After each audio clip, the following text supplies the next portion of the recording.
While hospitals ask for Governor Ducey to do more, some Republican lawmakers think he's gone too far. ABC 15's Mark Phillips breaking down the new effort to limit the governor's power to manage this crisis and those still to come.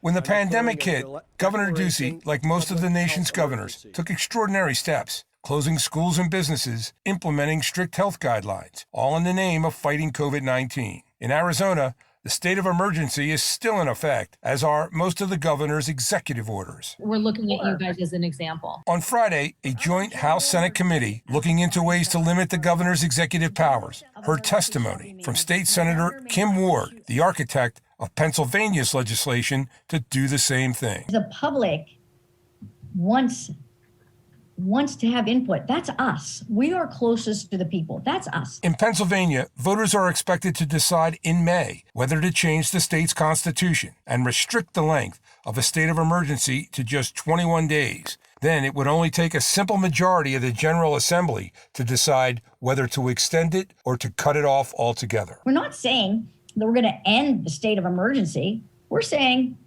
we want to look at it and see if it's necessary. Arizona's legislators are pursuing several options, among them asking the Attorney General if the legislature has the power to repeal an emergency declaration, pass its own legislation, but that would need to pass both houses with a supermajority in order to avoid a governor's veto, or follow Pennsylvania's lead, which some Democrats are not inclined to do. I'd be a little concerned that a simple majority is not enough deliberation and it's too low of a hurdle to put that kind of check on the executive's authority. The ad hoc committee will now decide what recommendations it will present to the legislature for its consideration. Mark Phillips, ABC 15, Arizona.